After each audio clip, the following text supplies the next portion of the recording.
अग्निवीरों के पहले बैच से प्रधानमंत्री नरेंद्र मोदी ने वीडियो कॉन्फ्रेंसिंग के जरिए किया संवाद के दौरान रक्षा मंत्री राजनाथ सिंह भी रहे मौजूद।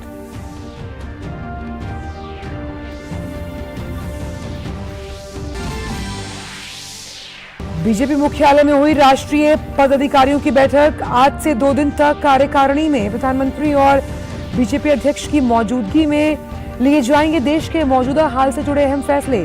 दोपहर बाद होगा प्रधानमंत्री का रोड शो।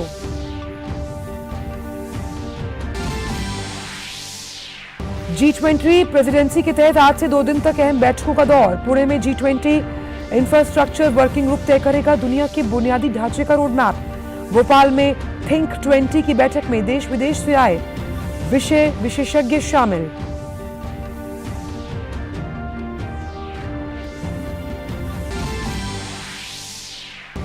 जोशीमठ संकट पर सुप्रीम कोर्ट में अहम सुनवाई। याचिका से प्रभावितों की मदद, संपत्ति का बीमा, पुनर्वास की व्यवस्था करने समेत तपोवन विष्णुगढ़ प्रोजेक्ट के तहत चल रहे निर्माण कार्यों पर रोक लगाने की मांग।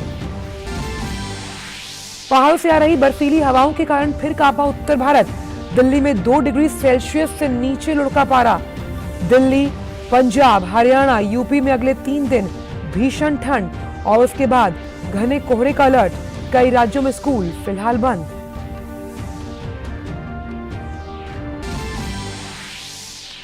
स्विट्जरलैंड के दावोस में आज से वैश्विक आर्थिक मंच की सालाना बैठक। कोऑपरेशन इन अ फ्रेगमेंटेड वर्ल्ड की थीम के साथ रूस यूक्रेन संकट, वैश्विक महंगाई और जलवायु परिवर्तन जैसे मुद्दों पर होगी चर्चा।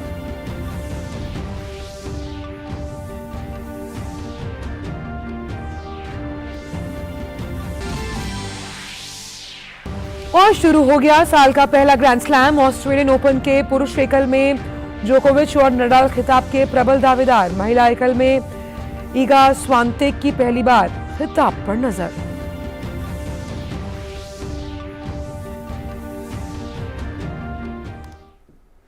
नमस्कार, आप देख रहे हैं डीडी न्यूज। मैं हूं आंचल गुलाटी गुंबर और आइए अब जान लेते हैं इन सभी खबरों को विस्तार के साथ।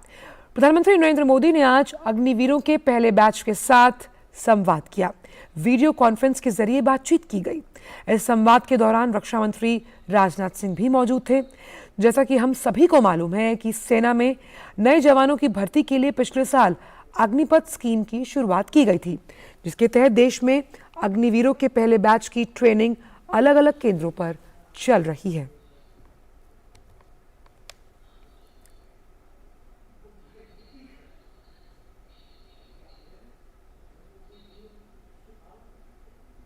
बीजेपी राष्ट्रीय कार्यकारिणी की बैठक आज से दिल्ली में हो रही है।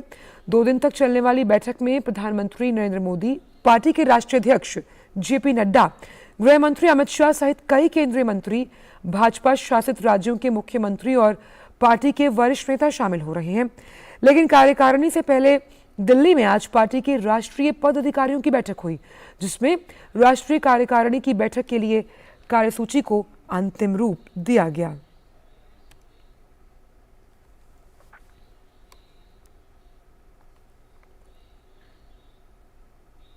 वहीं कार्यकारिणी की बैठक के पहले दिन प्रधानमंत्री नरेंद्र मोदी आज दोपहर के बाद पटेल चौक से संसद मार्ग तक रोड शो करेंगे। रोड शो के मार्ग पर यातायात को सुचारू रूप से चलाने के लिए विशेष प्रबंध किए गए हैं। कल 17 जनवरी को बैठक के समापन सत्र को प्रधानमंत्री संबोधित करेंगे। कार्यकारिणी की बैठक एनडीएमसी सम्मेलन केंद्र है, जहां अगले 2 दिन सुशासन प्रथम, समावेशी और सशक्त भारत के साथ विश्व गुरु भारत समेत 6 अलग अलग विषयों पर प्रदर्शनी भी लगाई जाएगी। 2024 के लोकसभा चुनावों को लेकर भाजपा की राष्ट्रीय कार्यकारिणी की बैठक महत्वपूर्ण मानी जा रही है।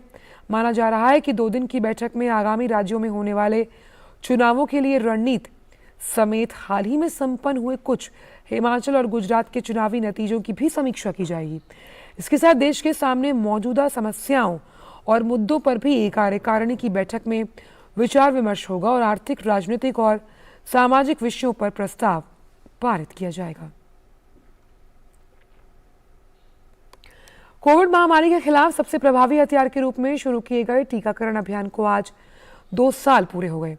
2020 में जब कोविड से त्राहिमाम मचा था, उस दौरान कोविड वैक्सीन को लेकर भी भारत में जोरों से काम चल रहा था। सरकार की ओर से लगातार वैक्सीन निर्माण के लिए ज़रूरी चीज़ें मुहैया कराई गईं, जिसका नतीजा था कि हमारे वैज्ञानिकों ने तेज़ी के साथ काम किया और वक्त पर हमने कोविड वैक्सीन तैयार की। 16 जनवरी 2021 को देश में वैक्सीन ड्राइव शुरू हुआ और आज इसके 2 साल पूरे हो गए। इस अवसर पर स्वास्थ्य मंत्री मनसुख मांडविया ने प्रधानमंत्री के नेतृत्व की सराहना की। उन्होंने ट्वीट किया और कहा, प्रधानमंत्री के नेतृत्व में आज वैक्सीन ड्राइव के 2 साल पूरे हो रहे हैं। दुनिया के सबसे बड़े टीकाकरण अभियान ने टीम इंडिया के सामर्थ्य को प्रदर्शित किया। भारत ने केवल 2 वर्षों में कोविड-19 वैक्सीन के 220 करोड़ 16 लाख से अधिक डोज लगाकर ऐतिहासिक उपलब्धि हासिल की है।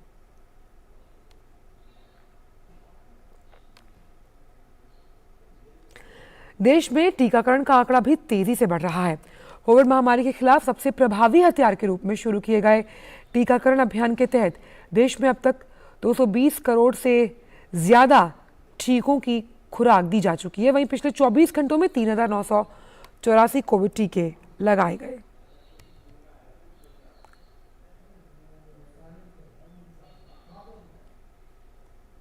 अब एक नजर कोरोना संक्रमण के ताजा आंकड़ों पर। स्वास्थ्य और परिवार कल्याण मंत्रालय के मुताबिक अगर आंकड़ों पर नजर डालें तो देश भर में पिछले 24 घंटों में कोरोना संक्रमण के 114 नए मामले दर्ज किए गए।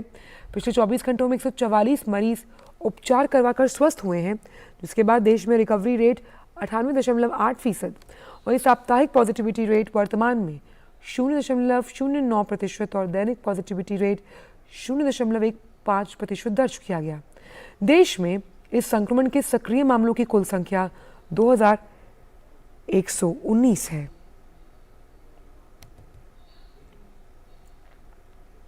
भारत और ग्वाटेमाला के बीच राजनयिक संबंधों की स्थापना के 50 साल पूरे होने के उपलक्ष्य में केंद्रीय संस्कृति और विदेश राज्य मंत्री मीनाक्षी लेखी ने ट्वीट किया और कहा, इस वर्ष भारत और ग्वाटेमाला के बीच राजनयिक संबंधों की स्थापना की 50वीं वर्षगांठ है।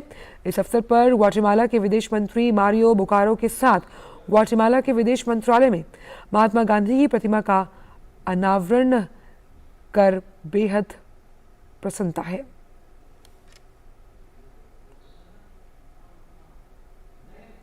आम में पेश होने में अब चंद ही दिन बाकी हैं। हर सेक्टर सरकार से अपने लिए उम्मीदें लेकर बैठा है, खासतौर पर जो मिडिल क्लास है उन्हें बहुत उम्मीदें हैं। इस बीच वित्त मंत्री निर्मला सीतारमण ने कहा कि वो मिडिल क्लास के लोगों की दिक्कतों को समझती हैं। उन्होंने कहा, सरकार ने मध्यम वर्ग पर कोई नया टैक्स नहीं लगाया। Identify my self with middle class, so I know कोई नया टैक्स मिडिल क्लास के ऊपर नहीं है। अब तक 5 लाख तक का टोटली टैक्स नहीं है सैलरी। कितने शहर पे मेट्रो ले आए? 27। क्या वो मिडिल क्लास के लिए उपयोग नहीं है मेट्रो? मिडिल क्लास ज्यादातर गांव से शिफ्ट होकर के आज शहरों में उनके बिजनेस के लिए या उनके कारोबार के लिए, उनके एम्प्लॉयमेंट के लिए आते हैं। 100 सिटीज को स्मार्ट सिटी बनाने के लिए पैसा दे दिए। हमारे देश की चुनाव प्रणाली में आने वाले दिनों में एक अहम बदलाव देखने को मिल सकता है और ये बदलाव जो है वो रिमोट वोटिंग मशीन के जरिए आएगा, जिसका आज निर्वाचन आयोग की तरफ से राजनीतिक दलों के सामने प्रदर्शन किया जाएगा। रिमोट ईवीएम के प्रदर्शन के दौरान निर्वाचन आयोग की तकनीकी विशेषज्ञ समिति के जो सदस्य हैं वो मौजूद रहेंगे। रिमोट वोटिंग का इस्तेमाल करके घरेलू प्रवासियों की मतदाता भागीदारी में सुधार पर चर्चा भी की जाएगी। दरअसल remote voting machine electronic voting machine का ही मॉडिफाइड वर्जन है, जिसका इस्तेमाल कर उन मतदाताओं को सहूलियत दी जाएगी जो अपने राज्य में होने वाले चुनाव के दौरान अपने घर से दूर रहते हैं और वोटिंग के लिए उन्हें अपने गृह जिले जाना पड़ता है। अगर इसे लागू किया जाता है तो ऐसे घरेलू प्रवासी मतदाताओं को अपने मताधिकार का प्रयोग करने के लिए अपने गृह जिलों की यात्रा करने की जरूरत नहीं होगी। आरवीएम को मौजूदा इलेक्ट्रॉनिक वोटिंग मशीन पर आधारित एक मजबूत, त्रुटिहीन और प्रभावी स्टैंड के रूप में विकसित किया जाएगा। ये इंटरनेट से कनेक्टेड नहीं होगा। सार्वजनिक क्षेत्र की एक कंपनी ने इसे बनाया है। मल्टी कॉन्स्टिट्यूएंसी रिमोट ईवीएम एक ही जगह से 72 चुनाव क्षेत्रों को संचालित कर सकती है। मुख्य चुनाव आयुक्त राजीव कुमार ने कहा था कि चुनाव के प्रति युवाओं और शहरी क्षेत्रों में रहने वाले लोगों में देखी गई उदासीनता के कारण रिमोट वोटिंग मशीन लोकतांत्रिक प्रक्रिया में भागीदारी बढ़ाने में कारगर पहल साबित होगी।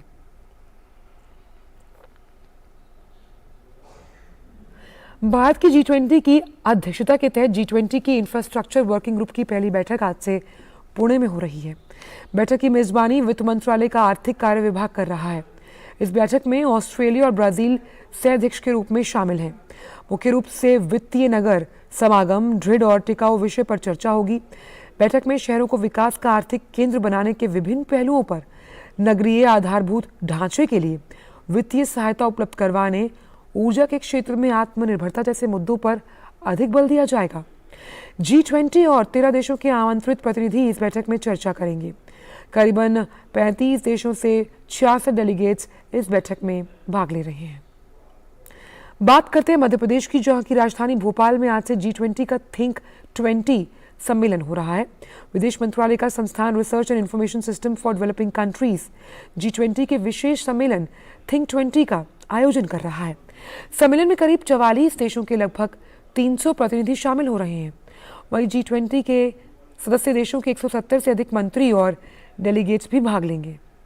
सम्मेलन में अर्थव्यवस्था सहित कई वैश्विक मुद्दों पर चर्चा होगी। भारत की G20 की अध्यक्षता देश के पर्यटन क्षेत्र के विकास के लिए भी महत्वपूर्ण है। देश में जहां भी G20 की बैठकों का आयोजन होता है, बैठकों में शामिल होने आए प्रतिनिधि उस शहर के लोकल खान पान, संस्कृति और पर्यटन स्थलों से भी रूबरू होते हैं। इस बार भोपाल में होने वाले 2 दिवसीय सम्मेलन के दौरान भी सम्मेलन में भाग लेने आए सभी अतिथियों को ट्राइबल म्यूजियम और यूनेस्को वर्ल्ड हेरिटेज सांची का भ्रमण कराया जाएगा। उन्हें इस दौरान लोकल फूड और संस्कृति को भी जानने का अवसर मिलेगा। ये एक अवसर भी है जिसमें प्रत्येक राज्य की जो विभिन्नता हो, जो विरासत हो, जो सुंदरता हो, वो भी हम शोकेस और प्रेजेंट कर सकते हैं अंतर्राष्ट्रीय लेवल पर। आपको ये ज़रूर ख्याल रखना होगा कि ये पहली बार भारत G20 के अध्यक्ष बने हैं और ये पहली बार हम इतना महत्वपूर्ण इंटरनेशनल इवेंट को हम होस्ट करेंगे भारत में। तो हमारे लिए एक बहुत ही महत्वपूर्ण अवसर है जिस पर हम जितने भी हमारे जो प्रायोरिटीज़ हैं, हमारे जो नैरेटिव्स हैं, ग्लोबल एजेंडा पे ले आएँ और हमारी तरफ से जो हम कंट्रीब्यूट कर सकते हैं ग्लोबली, जैसे मैंने कहा डिजिटल ट्रांसफॉर्मेशन में, रिन्यूएबल एनर्जी में, लाइफस्टाइल फॉर एनवायरनमेंट है, सस्टेनेबल डेवलपमेंट गोल्स हैं, कैसे ग्रोथ को बढ़ाया जाए, ये हमारे लिए मुद्दे हैं जो प्राथमिकताएं हैं। G20 के शेरपा ट्रैक के तहत हेल्थ वर्किंग ग्रुप की पहली बैठक केरल की राजधानी तिरुवनंतपुरम में 18 से 20 जनवरी के बीच होगी। इस बैठक के दौरान भारत दुनिया को महामारी से निपटने के गुर भी सिखाएगा। यही नहीं, भारत बैठक में ग्लोबल साउथ की आवाज भी बनेगा। G20 हेल्थ वर्किंग ग्रुप की बैठक में भविष्य में होने वाली महामारी से निपटने की रणनीति पर भी चर्चा होगी। पेश है हमारे संवाददाता नितेंद्र सिंह की एक खास रिपोर्ट। बेहतर स्वास्थ्य सतत मानव विकास का आधार होता है। कोई भी देश विकसित तब होता है जब उसके नागरिक स्वस्थ रहें। कोविड काल में स्वास्थ्य की प्राथमिकता को पूरी दुनिया ने महसूस किया। यही वजह है कि G20 की बैठक में भी स्वास्थ्य एक अहम मुद्दा होगा। G20 हेल्थ वर्किंग ग्रुप की पहली बैठक 18 से 20 जनवरी को तिरुवनंतपुरम में होगी। G20 में स्वास्थ्य क्षेत्र में भारत ने 3 प्राथमिकताएं तय की हैं। पहला है हेल्थ इमरजेंसी, यानी भविष्य में कोई महामारी आती है तो उससे कैसे निपटा जाए, महामारी के लिए फंड को कैसे उपयोग में लाया जाए। भारत ने जिस तरह से महामारी से निपटने की रणनीति बनाई थी उसकी पूरी दुनिया ने तारीफ की है। भारत अपने इस अनुभव को दुनिया के सामने रखेगा और भविष्य में आने वाली महामारी से निपटने के गुर भी सिखाएगा।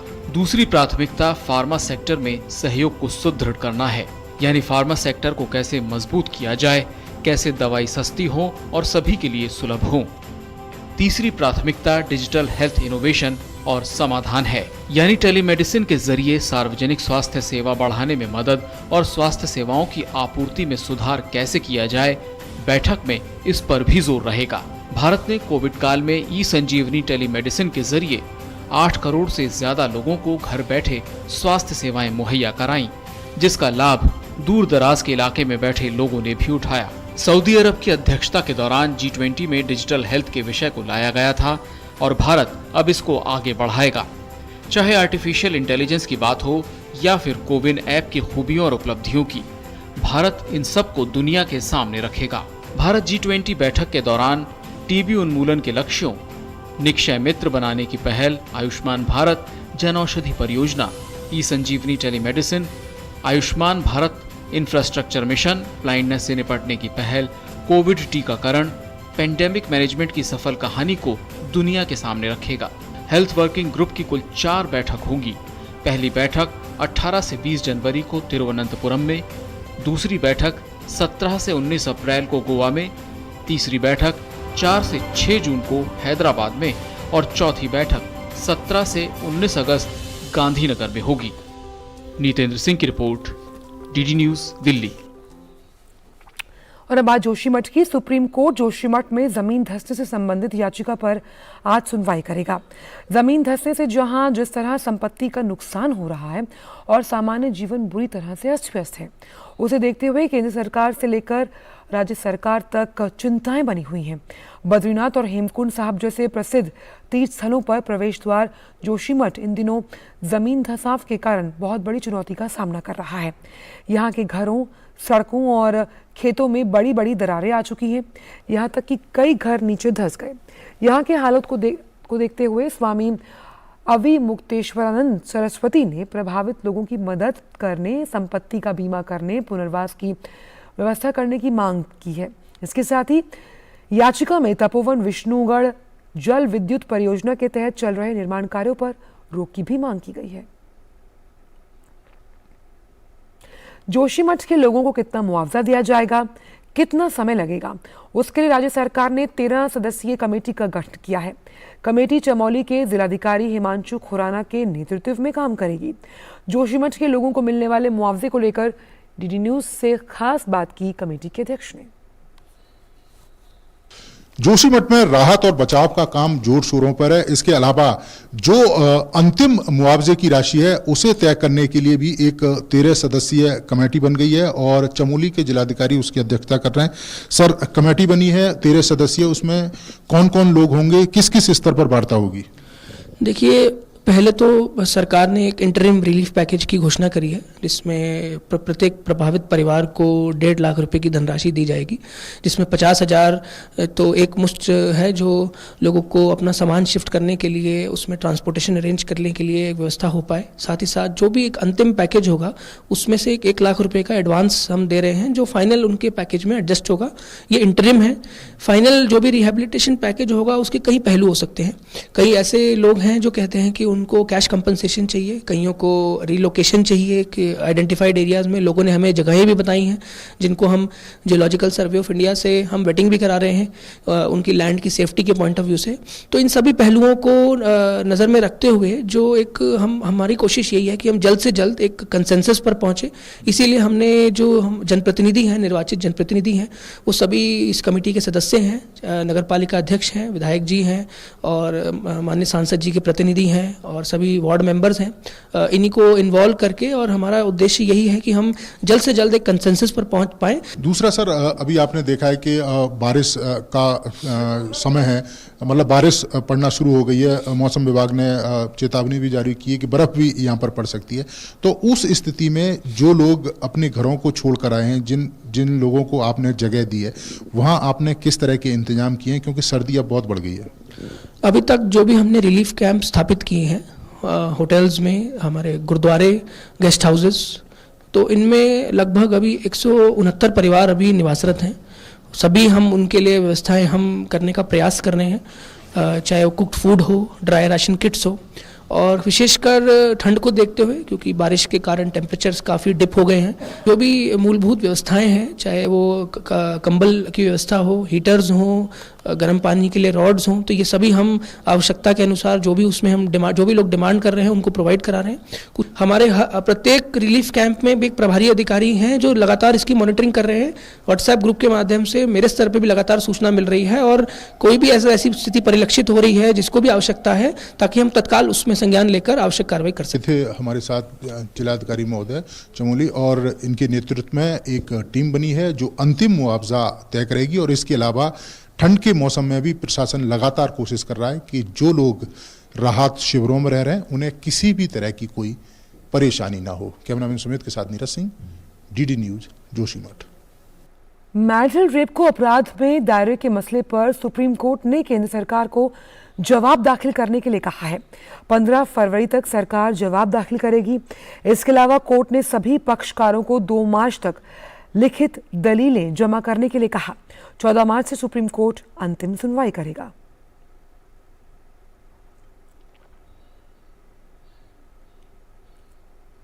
और अब बात मौसम को लेकर। कश्मीर, हिमाचल और उत्तराखंड के पहाड़ों पर हो रही जबरदस्त बर्फबारी जनवरी के इस महीने में ठंड का जोरदार कहर बरपा रही है। पहाड़ों पर गिरती बर्फ के कारण मैदानी इलाकों में अच्छा खासा असर देखा जा रहा है। बर्फीली ठंडी हवाएं एक बार फिर से उत्तर भारत के तमाम हिस्सों को प्रचंड ठंड की चपेट में ले रही हैं। मौसम विभाग के अनुसार उत्तर भारत के कई हिस्से अगले 3 दिन तक भीषण शीतलहर की चपेट में रहेंगे। इसके बाद घने कोहरे का अटैक भी लोगों को झेलना होगा। दिल्ली और आसपास के क्षेत्रों में तापमान 3 डिग्री सेल्सियस के आसपास रहने की संभावना है। पंजाब, हरियाणा, चंडीगढ़, उत्तरी राजस्थान और उत्तर प्रदेश में घना कोहरा और कम दृश्यता बने रहने की संभावना है। हिमाचल प्रदेश, उत्तराखंड और जम्मू कश्मीर में 18 जनवरी से मध्यम से हल्की वर्षा या बर्फबारी होने की संभावना है। मौसम विभाग ने शीतलहर और घने कोहरे के लिए अगले 6 दिन का अलर्ट जारी किया। आज के मौसम की बात करें तो राष्ट्रीय राजधानी के सफदरजंग में न्यूनतम तापमान 1.4 डिग्री सेल्सियस और लोधी रोड पर 1.6 डिग्री सेल्सियस दर्ज किया गया। देश की राजधानी में आज न्यूनतम तापमान सामान्य से 6 डिग्री कम रिकॉर्ड किया गया। हालांकि दिन चढ़ने के साथ धूप खिल रही है। आईएमडी ने लगातार 3 दिन 3 डिग्री का टॉर्चर और अधिकतम तापमान 19 डिग्री सेल्सियस रहने की संभावना व्यक्त की है।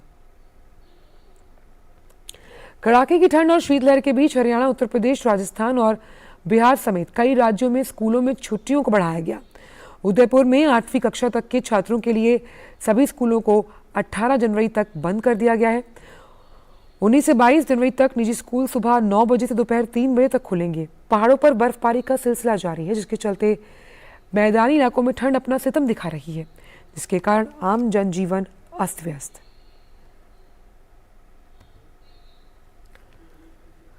छब्बीस जनवरी को होने वाले गणतंत्र दिवस समारोह के लिए तैयारियां चल रही हैं। इसके लिए मुख्य समारोह के परेड से पहले दिल्ली में कर्तव्य पथ पर फुल ड्रेस रिहर्सल किया जा रहा है, जिसकी कई तस्वीरें सामने आई। दिल्ली में ठंड और कोहरे के बीच जवानों की रिहर्सल का शानदार नजारा देखते ही बन रहा है।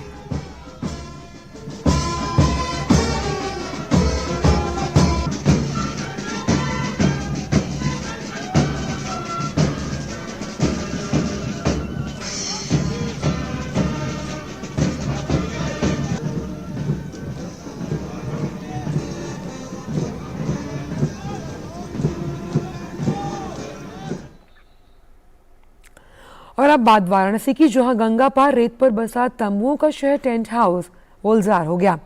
अब सुबह से ही पर्यटकों का आने जाने का सिलसिला यहां दिखाई दे रहा है। टेंट सिटी में पर्यटकों के लिए खास इंतजाम है। ये टेंट सिटी काशी के घाटों के सामने रेत पर बना शानदार शहर है, जिसमें सभी तरीके की सुविधाएं दी गई हैं। इस टेंट सिटी से भव्य काशी विश्वनाथ धाम और गंगा घाटों की दिव्य दर्शन भी होते हैं। साथ ही गोवा के समुद्र किनारे स्थित रिसोर्ट जैसा आनंद भी मिलता है। यहाँ पर्यटकों को काशी की धार्मिक सांस्कृतिक झलक देखने को मिल रही है।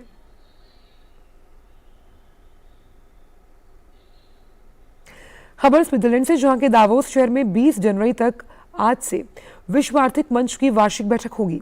ये बैठक जो है उसमें यूक्रेन संकट, वैश्विक मुद्रास्फीति, जलवायु परिवर्तन जैसे मुद्दों पर चर्चा की संभावना है। इस बार बैठक की थीम कोऑपरेशन इन अ फ्रेगमेंटेड वर्ल्ड रखी गई है। बैठक में शिक्षाविदों, निवेशकों, विशेषज्ञों के अलावा व्यापारिक और राजनीतिक नेता हिस्सा लेंगे और वर्तमान चुनौतियों के समाधान पर चर्चा होगी। इस सम्मेलन के लिए स्विस सरकार 5000 से अधिक सैन्य कर्मियों को तैनात करेगी। मेगा शिखर सम्मेलन के दौरान दावोस में 2700 से अधिक प्रतिनिधियों के आने की उम्मीद है। यूक्रेनी राष्ट्रपति व्लादिमीर ज़ेलेंस्की इस बैठक में वीडियो लिंक के माध्यम से बुधवार को शामिल होंगे। साल के पहले ग्रैंड स्लैम ऑस्ट्रेलियन ओपन की शुरुआत हो गई। पहले दिन महिला एकल में तीसरी वरीयता प्राप्त अमेरिका की जेसिका पेगुला ने आसान जीत के साथ अपने अभियान की शुरुआत की। पेगुला ने पहले दौर के मैच में जैकलिन क्रिस्टियन को सीधे सेट में 6-0, 6-1 से हराकर दूसरे दौर में प्रवेश किया। महिला एकल में ही 7वीं वरीयताप्राप्त अमेरिका की कोको गॉफ भी आसान जीत के साथ पहले दौर की बाधा पार करने में सफल रही। गॉफ ने चेक गणराज्य की कैटरीना सिनियाकोवा को मुकाबले की अगर बात करें तो 6-1, 6-4 से जीतकर दूसरे दौर में प्रवेश किया। ब्रिटेन के युवक टेनिस खिलाड़ी एमा राडुकानो ने भी दूसरे दौर में स्थान बनाने के लिए ज्यादा मेहनत नहीं की। राडुकानो ने जर्मनी की तमारा कोरपैच को सीधे सेट्स में 6-3, 6-2 से हरा दिया। बात क्रिकेट की, भारतीय क्रिकेट टीम ने नया विश्व रिकॉर्ड बनाया। तिरुवनंतपुरम में खेले गए वनडे भारत ने श्रीलंका को 317 रन से शिकस्त दी। ये वनडे क्रिकेट में रनों के लिहाज से सबसे बड़ी जीत है। पहले बल्लेबाजी करते हुए भारत ने श्रीलंका के सामने 351 रन का विशाल लक्ष्य रखा। जवाब में श्रीलंका की टीम 73 रन पर ढेर हुई। भारत की तरफ से मोहम्मद सिराज ने 4, मोहम्मद शमी और कुलदीप यादव ने 2-2 विकेट लिए। इसके साथ ही भारत ने 3 मैच की सीरीज 3-0 से अपने नाम की। इससे पहले भारतीय कप्तान रोहित शर्मा ने टॉस जीतकर पहले बल्लेबाजी का फैसला किया। रोहित शर्मा और शुभमन गिल ने टीम को सधी हुई शुरुआत दी। दोनों बल्लेबाजों ने तेजी से रन बनाते हुए पहले विकेट के लिए 95 रन जोड़े। रोहित शर्मा ने 42 रन की पारी खेली। इसके बाद शुभमन ने विराट कोहली के साथ मिलकर रन बनाने का सिलसिला जारी रखा। दोनों ने दूसरे विकेट के लिए शतकीय साझेदारी निभाई। इस बीच शुभमन ने अपना शतक पूरा किया। वो 116 रन बनाकर आउट हुए। और फिलहाल समाचारों में इतना ही। दीजिए इजाजत। नमस्कार।